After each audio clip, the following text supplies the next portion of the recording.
Game week 6, we have championship title rivals, and we have rivals who will fight for seventh place in the North London Derby. I want to introduce you to Sneha, Calvin, Adrian, and Taran. Guys, how's it going?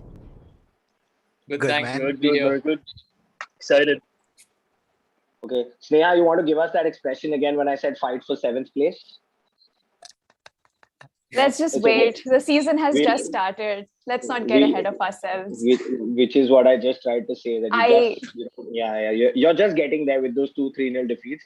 But we will come to that. Our first spotlight game is going to be Chelsea versus Man City, where I have Adrian versus Taran. Now, Taran, I'll start with you. You haven't beaten Chelsea in the last 3 meetings. Now, do you put this down to Chelsea all of a sudden going crazy strong? Or do you put the Champions League defeat down to probably Pep experimenting too much? To both, actually. I mean, you can't deny that Chelsea has quality now, and they have a gaffer at the start who's like going all the way. I think this season.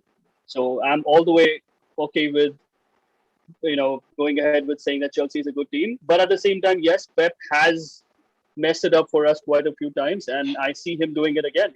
That's the kind of person he is. He's just not going to give up experimenting. And at City, we just get used to it because we just walk into a game completely blindsided as to who he's going to play, what is he going to do, and at the end of it, you get used to it.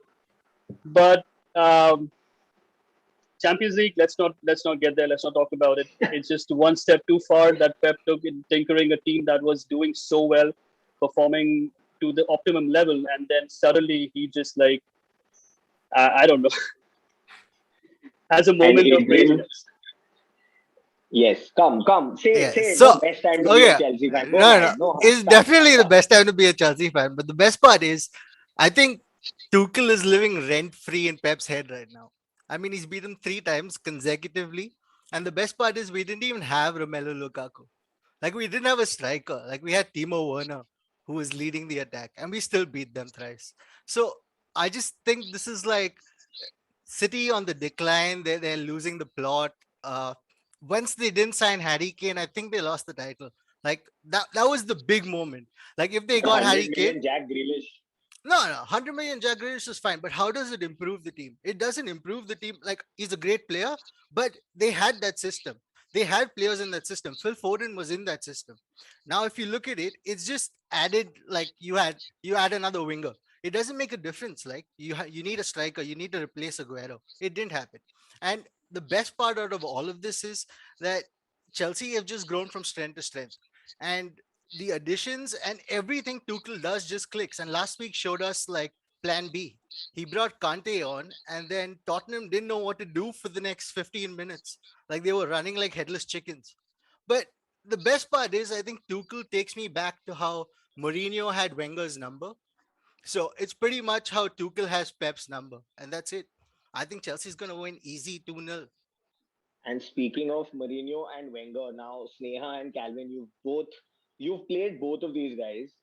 Calvin, I don't really know if you have anything to say about both these teams because you kind of took a hammering against the both of Only them. good things, But man. Only Sneha, good things. yeah, no, of course you will. No, with nil defeats, this happens.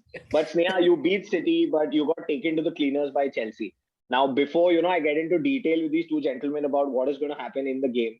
What do you feel? Which one is stronger? Because since Spurs has played both of them. So my opinion is Chelsea is definitely a phenomenal team, and they took us to the cleaners in second half, but we were fighting pretty decently in the first half, and I think that's what Adrian mentioned, that just making that change of Kante, which might have seemed like a negative substitute, it just flipped things, and they were so relentless, and he was smart enough to make changes that would have taken the team forward and put us on a back foot rather than us being attacking. And so I don't know, I'm just here for the drama. Like I want to see what happens between this Chelsea and City game, because I was rooting for City in the Champions League final, and I was pretty upset with how things went.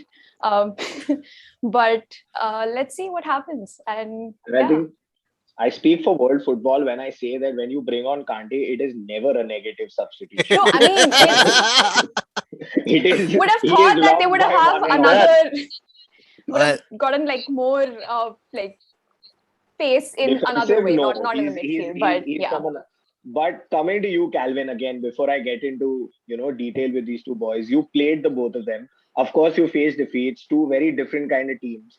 But again, who do you think holds the upper hand?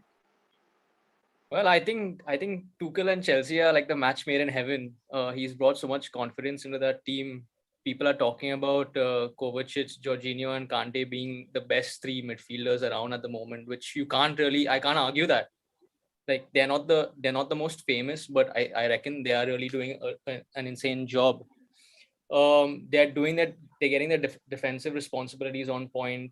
They're moving the ball to the front three when they need to. I mean, Chelsea are looking like a really confident side, and Man City, on the other hand, I think in the last game, I think they're really missing that striker, man. They're really missing an Aguero. They're not getting the goals that they require, and to make things worse, they're missing Gundogan, they're missing Stones, and they're missing a couple of other like big players, Laporte. So I think the cards are stacked against them at the moment. I think it'll be tough for City to get a win out of this. And Taran, taking that forward, now we do know City to be, this very strong defensive side. Excuse me. Whereas Chelsea already have 10 different goal scorers this season. You are missing key players.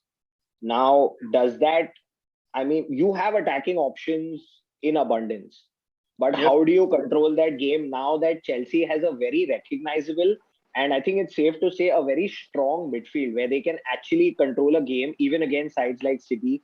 Do you think it is going to be a game which is won or lost in midfield? I believe so. Yeah, I mean the game will be won or lost in the midfield, but I believe the defense is going to be the major part in both teams. Because if you look at City right now, yes, we are lacking big time defensively. We have no Laporte, we have no John Stones, we have Nathan Ake who's playing there, who is good. I'm not going to say he's not that great or not, Relegated. good enough. Sorry. Um, Sorry. Continue. Relegation comes as a team result, not a single player result. So I'm just going to not go hold that against Nathan Ake, but all I'm going to say is that yeah, We maybe sold him. he's not Laporte. You sold Salah too. So Oh. so yeah, Let's you not sold get De Bruyne there. We as need well. another Yeah, show for that. exactly. So I'm not well. Anyways, so defense is going to be weak on City's end, and you have Lukaku right now, who is going to exploit even the smallest of an inch available over there. So I mean, defense will not win City the game for sure. It has to be our attacking players who have to take this game to the cleaners for Chelsea, because if and only if we get those goals are we going to go ahead and do any kind of damage to Chelsea right now. And their defense is strong. They're one of the best, who just probably let in one goal all season. So we have to change that. We have to make sure we at least put at least a couple past them to make this game interesting, because I think this is going to be a low scoring game, because both the defenses are good. Chelsea a little bit more than City's, but I'm not going to say that this is going to be nil-nil. There has to be goals, and there will be goals. And Adrian, I think last time safe to say that not the Champions League, but in the Premier League, Reece James was your best player. Yeah. He exploited the City left. Now you had kind of an advantage in the final because there was no Fernandinho, Correct. which means you could dominate the middle. Now Ruben Diaz versus Lukaku, even if I say it, it'll cancel itself out. But I don't with think he will City's play attack. against Ruben Diaz. I think Lukaku's a very smart center forward. He's going to play against the other guy, and especially if it's Ake. Ake is like going to be in his pocket, like a little midget guy running around Lukaku. It's not going to happen. So the entire game actually rests on the midfield. If Pep uses a little more pragmatic approach and plays Rodri and Fernandinho, maybe, or maybe one of the two have to play. But if he plays both of them and actually looks to nick the game, maybe City can find some joy. But if City actually try to go all out the way Pep usually plays and that arrogance comes into play, I think Tuchel will have him. Like, I think Tuchel tactically is right now safe to say the best manager in the world tactically. I mean, with the three at the back, now City have a great attack. You cannot take anything away from City's attack. There's Sterling, Grealish, Mahrez, and there's a very important name that's back in there, which is Kevin De Bruyne. Yes. Now he scored in his last three Premier League appearances against you. Chelsea not used to conceding goals, especially against the bigger sides, because they tend to be a little more cautious and they have that 5 attack, 5 defense approach. Yeah. Now, does that open up the game if City score first? So does that put added pressure on your I defense? don't think we're going to change the way we play, even if City score first. I think we saw that in the league game where it was very cagey for the first half an hour, and then everything opened up, and then Alonso got that late winner. So the point is, I think we have that faith with Tuchel, and this is suddenly completely changed, right? It's gone back to the 2000s where we had Mourinho and we had that era of players where we believed we would win every single game. And I think we're back there now. At right now, Chelsea against anyone, and I fancy us to actually win. 15 clean sheets in 24 games. Taran, this is very close to what Man City kept, last season where they went on that great unbeaten streak. Now, That's again, right. you said this is not going to be a goalless draw, but in probably João Cancelo, Walker, and Ruben Diaz are your best defenders right now. You need Edison to step up. He's going to have a big game. But do you need to play a striker, or is this going to be another false nine since it's an away game?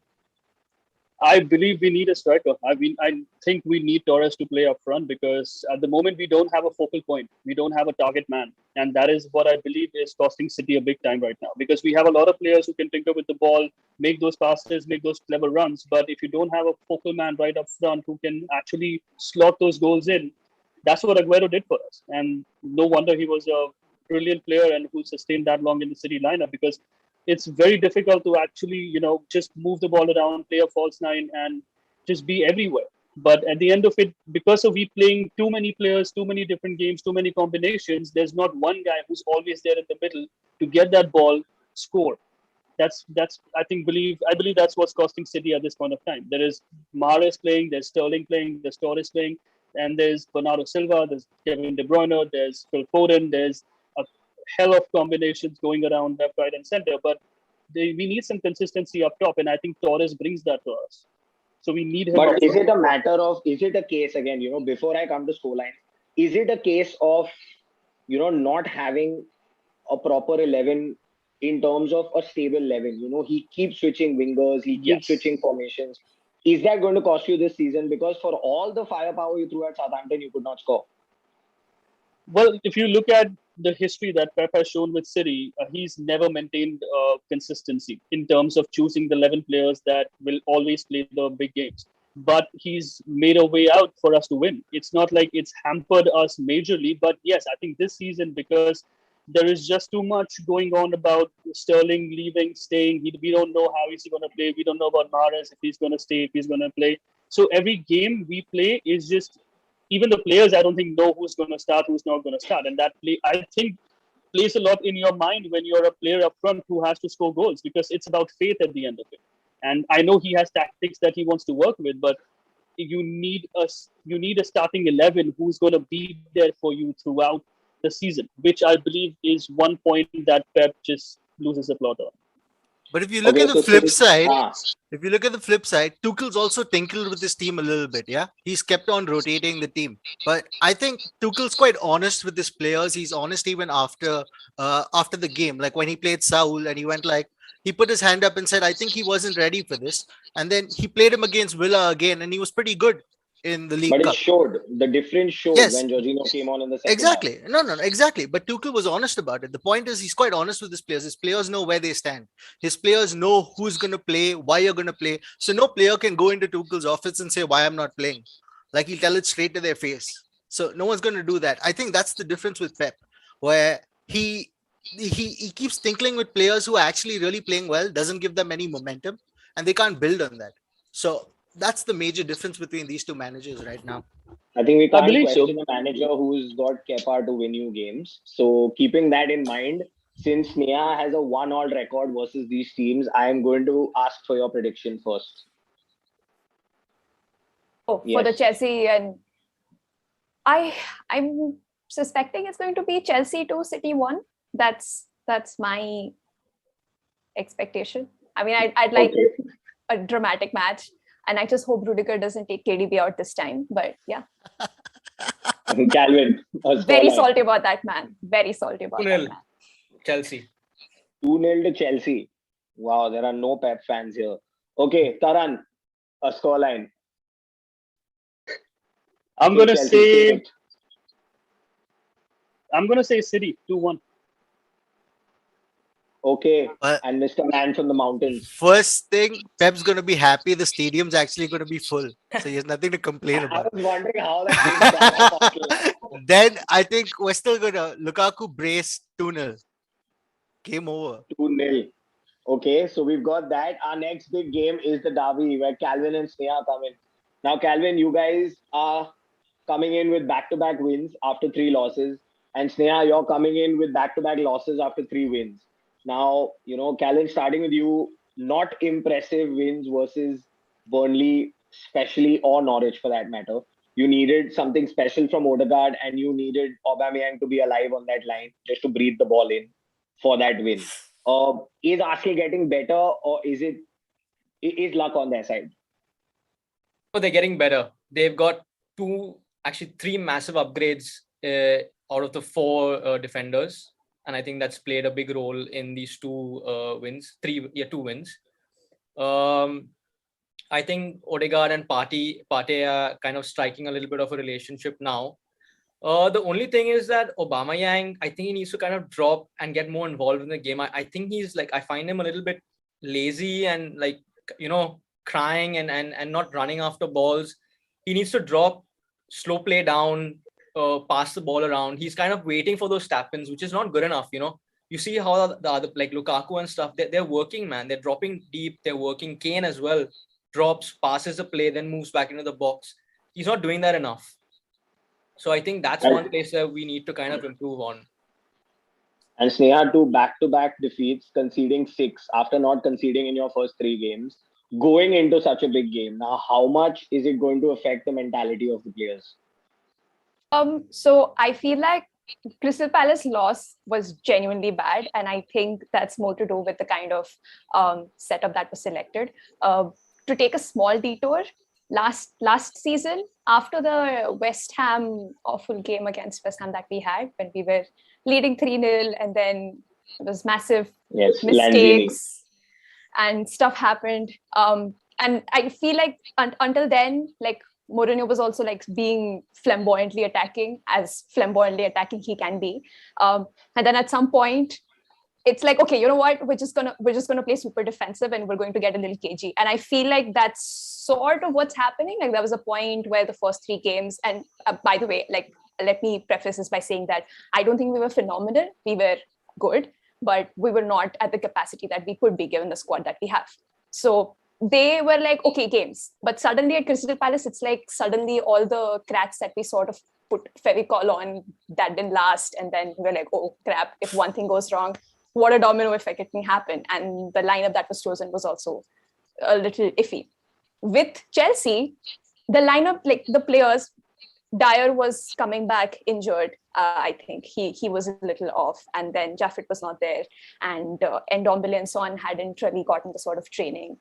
So it was really off the base over there. So I feel that 2 very weird games, and I'm sure Nuno had a strong word with everyone. And after that, the players have also been back enough to have trained well, and whatever ideas he has and whatever experiments were done, let's be super attacking, let's be sort of more defensive, let's be a little pragmatic, everything, we have seen flavors of each of them. So I'm hoping that he would have a better idea of how to approach this. And I feel as a team, we are currently having a pretty solid form, and we don't have some of the problems that Arsenal does. So I'm feeling positive about this. What form? You have conceded 6 goals and scored. I was waiting. I was just waiting. Yeah, but that's. I mean, let's objectively look at the mistakes that were made, right? I mean, if you're just going to look at scoreline and say, you're bad. I mean, that's a shallow representation of it. I get that that's finally the takeaway, and sure, we have defensive issues, but you guys had to change 29 shots, and then once goal, was that the shots on target versus 1 against Norwich? We still won. So yeah, sure, okay, and we want to. I mean, I don't know where this trash talk is coming from. That somehow Arsenal's feeling we're better than you. You're not. It's okay. But before I move on, I just want to say that the last time I heard that Jose Mourinho was flamboyantly attacking was never. Never. And I prefaced it with as flamboyantly attacking he could be. No, he can't. He cannot be attacking. At 10 men, if you have the stamina, run in front and attack. Now, Calvin, I want to ask you this because Carl has specifically told me last season that this happens. Whatever the form, a team is in, whatever they've gone through in the past, if it is a derby, especially an Arsenal Spurs game, it's all put behind them. This game just brings out the best in both. Now, considering that Arsenal have probably been on an all-time low, considering the end of last season, the beginning of this season, injuries, COVID, no form, do you think that is true? Do you think that this derby is going to spark something for either of the teams? It's definitely going to bring the fire for sure. I think they're going to forget what has happened in the past, like Tottenham's poor performance in the past, them not scoring in the last 2 games. I think that's going to be forgotten. Kane didn't look like he wanted to play in the last game. I think that's also going to be forgotten, whether he wants to leave or not. I think it's going to be a London derby. I think he's going to come with the fire. In terms of Arsenal, I'm hoping they bring the fire. It's what's needed. This is like a massive tester for Arteta. He's got 2 wins, but this is the big one now. And if he doesn't succeed, then it's definitely problems again. I think they're going to be going back to square one. So he really needs to perform. If he has to lose this game, he has to lose in a way where Tottenham were just so much, not so much better, but just a little bit better. But he needs to have all his 11 players plus subs come on and give it their best. Without which, he's really going to come under fire, and then there's going to be rumors about another manager and things like that. On the other hand, Tottenham, I don't know. Let's hope Kane doesn't bring too much of the fire. Son, though, man, what a character. He's too good. You can never fault the guy. So if he's going to get space behind any of the front 4, there's going to be chances. Hopefully they don't convert these chances, but there's going to be chances. Roy Keane's not going to be happy. He does not like rival fans talking well about other teams. But after hearing this, it's undisputed which is the biggest club in London right now. Yeah, I mean, after that discussion, you realize I have an option, right, to just click on the right and remove you. I'm talking to you about the Arsenal Spurs game, and I'm just saying after that discussion. But anyway, so Arsenal Spurs, I think first of all, both their managers are really it's quite confusing because they got rid of Mourinho and they got another they wanted attacking football. Yeah, and you get Nuno. Nuno's Wolves are just known to win 1-0. They nick games on the counter attack. They're going to play the same brand of football. It's not going to change. And Arteta has no philosophy of football. I still don't know what is there. Yeah, the process. That process is I mean, you really trust the process, Calvin. I can hear no, but I feel like in the they lost the first 3 games and that was terrible. But I feel like they're starting to kind of. I think the players are. But there was all of last season. No, last season. If you count the second half of the last season, they placed 4th or something. I mean, I'm not sure if second half of the season. Yes, they recovered. They recovered. I mean, it's not. For us, it makes sense because we literally have a new manager and we had we had a shifty summer and then on top of it, we had Argentinian players doing what they did and then not having the right squad. And also Nuno came into a situation where he was probably second from the bottom on the list, which is not always a very good feeling to know that you've been hired because you were literally the 6th person who got offered the job and you said yes. But I can see us definitely doing better in next 2-3 games than other North London clubs because they have time. They can't come out and say that, oh, we haven't had the time or we haven't had this. I mean, and they have had a really good summer when it comes to transfer. I think Arsenal is the largest net spender in this summer. So and they held on to they have a very burgeoning squad. So yeah, I mean. They bought a squad for 2030. Yeah. Okay, before this boy starts again, Taran, you have lost to 1 and you have a habit of scoring, a lot of goals against Arsenal. Now, coming to Spurs, they kind of hit you on the counter. That's all they did the entire game. And one of them went in, of course, quality goal from Son. Give them credit where it's due, where they defended whatever you threw at them. But then Arsenal was not the case. So, your take on Who's coming out on top? I like Nuno because I just think he's overall. I find him to be better than Arteta And he did a because double over you last season. you could say that. I respect the guy for pulling a double over us, and pulling a double over Pep in the same season is not something that you should just overlook. At the same time, he knows how to defend. He knows how to close out games, and I don't take that away from any manager when he knows that it just takes one goal to win at the end of it. So it's not a wrong result at the end. You're winning, even though if you win by one goal, that's fine. A win is a win. And Arteta, I love him. He was good at City, but I don't know if he was just ready to get into Arsenal and take up a huge job like that right away. Maybe he needed some experience being out on his own on a smaller team. But not to take away from that, he has had some good games with Arsenal as well, and I see him getting better. It's just this season it's too early. I'm not going to comment on the last season because it was maybe a transition phase for him, but he can't have complain anymore because he's had 1 year. He's had a few players in that he wanted, and he's had 1 year to actually get his mentality onto the players as well. So I think this is a make or break season for him, and if he doesn't perform in the next few games, I think he might just be shown the door. So for me, I think it's going to be Spurs. Okay, so before we get into scorelines, okay, yes, a big caveat. I think no one mentioned this, or maybe it was mentioned in passing, is that we are playing away with crowd. So I think that's a big benefit for Arsenal. Like, I mean, the crowd was really nice even in the Norwich game.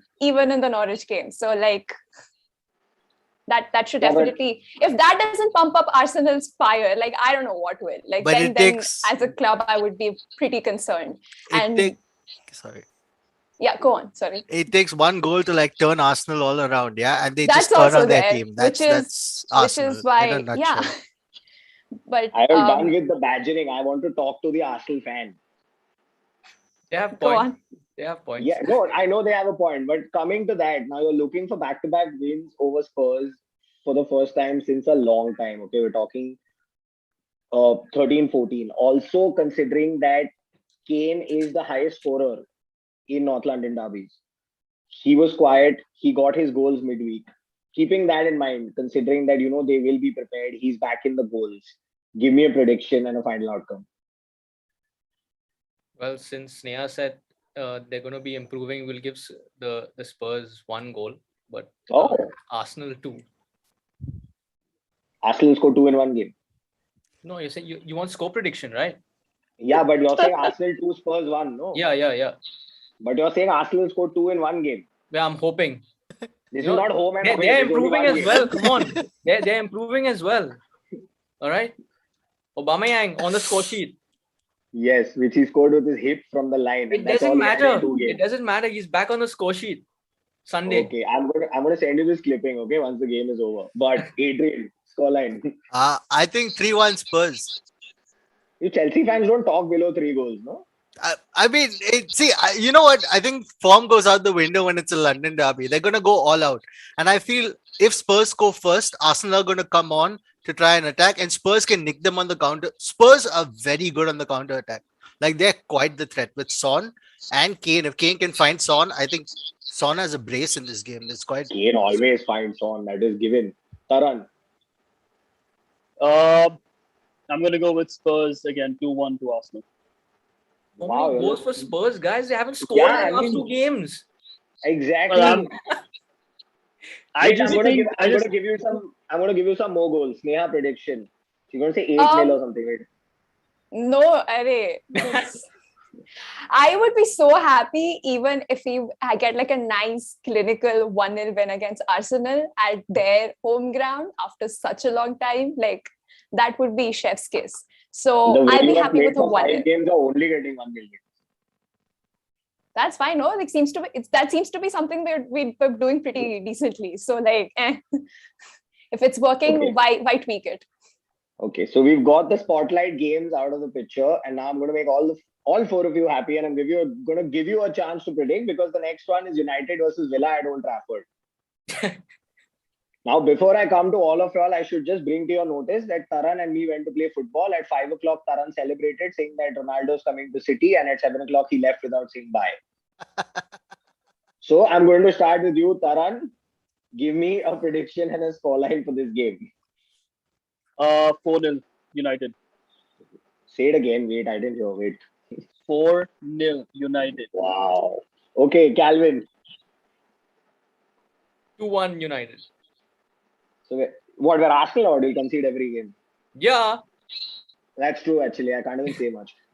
Adrian. I think Villa are not that bad a team. So the 4-0 is now going to happen. But I think Villa can score and they can cause United problems. But Ronaldo's just been in too good nick, man. So 2-1 United. And coming to you, Sneha. I would want to see a draw. No, when I want scorelines, I don't want what you want to see. You want to see Spurs also score more than one. I just see. I just want like a very shoddy goal that Villa scores against United at home, and then United will like scatter last minute, and then they'll score another one, and so like a 2-2 is what I would like to go for. Again, United is not playing in a white jersey with the manager who's bald and looks like Adrian. This is the other United, where Ronaldo and all these guys are. I am talking from the past few games only. Was it against West Ham? What was that? Yeah. Or am I 2-1. mistaking something? Correct. No, Raul seems okay. to have had it in for me since I took a pick up on United before we even started recording. Came on for 28 like minutes all United. What are talking about? I think there's just like saltiness that United. What do you reckon, Raul? Since this is your team, for sure they're going to concede because Fred and Maguire are going to play. And another Lingard assist, 92nd minute. No. He made up for it. But I just feel attackingly we're good. We're there. Midfield is the problem. McTominay plays great. If he plays Pogba in the middle, there's a problem. If he plays Matic, decent, probably a clean sheet. But if Fred plays and Maguire plays, I'm sorry. I have no hopes. We have to score more than 2 to win that game. It's as simple as that. All fantasy players, chalega. With another David Diaz save because I'll have to take a -4 to remove him from my FPL. But coming to our next game, which is Everton versus Norwich. Now, Adrian, I'm coming to you. Norwich finally got a goal. Pookie finally got a goal. But according to me, they're going down this season. Yep. Everton look absolutely amazing, under Benitez.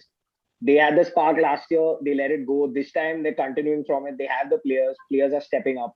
So give me a prediction on this one. Okay, but the thing with Everton is they though they are playing really well, they have a bunch of injuries. Not saying Norwich can even do anything to touch them or lay a glove on them, but Norwich are the whooping boys. So I think Everton would win about 3-0. So Billy Gilmore is not going to do anything. No, Billy Gilmore is a good player, but you can't. It's a team game. You can't do anything. Norwich is just like. The thing with the FPL is whoever's playing Norwich, just captain them. That's it. You'll do well. Okay, Calvin, I used to do the same against Arsenal, but on Everton, Norwich, I'm going to ask you. 2-0 because they're missing. Everton. They would have been 3 or 4, but they're missing Richarlison and Calvert-Lewin. So, yeah. But Gray is stellar. So, but I mean, Rondon's there, Gray is there. They have Townsend. They have enough firepower there to get the goals. Yeah, for sure. So 2-0. I don't think Norwich is going to get a goal. And yeah, I think Taran and Sneha are going to have fun with this game, which is going to be Leeds versus West Ham at Ellen Road. Leeds, we all know, are absolutely fabulous. West Ham coming off a good performance against United in the league, beating them, in the Capital One Cup. But they seem a good side, even without Antonio, for that matter. So we'll start with you, Taran. Leeds going through the injury, the list that they have is massive. So I believe the defense is going to be pretty porous, and I believe Antonio, who's on an amazing freaking streak, is going to go for it all out. I believe it's going to be a good 3-1 game to West Ham. Okay, and Sneha? I don't know. I would say around that same region of 2-1. I'm not sure of how Leeds is going to do, given things. It's Leeds, it's Bielsa, it's murder ball. They're not going to go down just like that. Absolutely not. But then they do this no midfield only vibes scenes, and then sometimes it becomes like okay, cool. Like, are you going to be able to sustain the attack that comes back at you? Because I haven't watched a lot of these games apart from like the times that they've played a bigger team. So like against Liverpool, So against the Spurs, against midfield Chelsea. So vibes is very similar to when you play like Ollie Skip and Harry Winks. Okay. No, but Moise, one interesting stat is Wally Skip and is up. sure, and sure. Don't come for Skip. Don't come for Skip. You want to crap on Antonio. Harry? Go for it. But don't come for Skip. He's a child and he's I will really skip good that. and he's going to be amazing. Okay, Baba. Antonio has never ever scored against Leeds. 8 appearances, 0 goals. It's a different Antonio altogether, but these are the stats. So it's going to be pretty interesting. And the thing is, every time we count Leeds out and they have these horrible starts to the season, they just come up with a performance that just like throws you off completely. Like, and Bielsa's capable of that. Yeah, the everything stacked against them. The injuries, Bamford out, Ailing out. He's gonna have to like really play the reserves, but together as a team, they're quite a force. So I think My reason for not having confidence in them is because of not having the key players over there. And I mean, I'd like to see a little dramatic miracle happen. Sure, why not? That's always fun. But I don't know. I might and more chances of West Ham doing better. That's just my thought. I think Okay, it's going to and be a Jose, 2-2 score draw. Same. for that stat, you're gonna get a call tonight. His name is Kyle Pereira. He's gonna buy you dinner. But Calvin, coming to you, Leicester versus Burnley. Leicester's not had a good start. They are getting the goals here and there. Pereira, Vardy, they're looking the bit. Barnes, Madison have not kicked off. They've gotten Westergaard, but they still seem to concede in crucial moments. And Burnley, we know, I mean, they're well drilled and they're in the air. They've got the big guys. They can get an odd goal here or there. So where do you see that one going? Yeah, Leicester have not been great defensively, but I still think they're going to nick it. I think it's going to still be a 1-0 to Leicester. Okay, and Taran, Watford versus Santiago Munez is Newcastle. That's a tough one, man. I mean, both of them are not really having the best season. But I see Watford kickstarting their campaign. The last game was pretty nice. Sarr for them has been a great player this season, and Newcastle at the end is again, making a lot of goals. And so I would tip it in the favor of Watford. I would say maybe 2-0. And the next one is an advertisement for Mo Salah captain, where Liverpool are taking on Brentford. Now, I'm going to get all 4 of your predictions without telling me how good Liverpool are and how they're going to walk over Brentford. Because let's face it, the newly promoted side has not done too badly. Sneha, starting with you.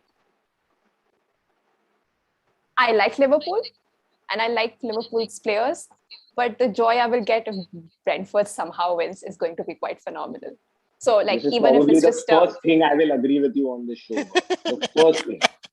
how thing I salty will is that one comment on Very Ole not being the winner Very being? well. Oh Very God! well. First thing we've agreed. Finally, Calvin. 3-0 Liverpool. Oh, I was like 3-0 to the home side. I was like, oh my Not God. possible. No who will come from your end to your house. But Adrian, I don't think it's going to be that open. Brentford are really, really tight defensively and they're a good side. So, though I have Salah captain this week, but I still feel it's just going to be like a shady 2-1 win for Liverpool. That's about it.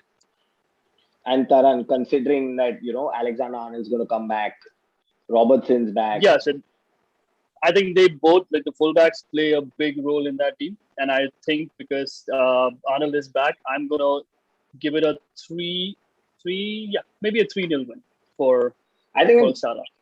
Yeah, I'm going to give it to Liverpool as well because I took a lot of digs at them last season, but they've not played their best football. They're still joined. I think they have the same scorelines as Chelsea. Yeah, so if Liverpool win 3-0, then Chelsea's also winning 3-0, I guess. I'll send one book and pen to you. You write down the story for Good luck with that. Okay, Cummings, Sneha, I want to start with you on this one. Southampton versus Wolves. It's only because their manager is now your manager, and I mean he sucked there, he's sucking here. But let's go.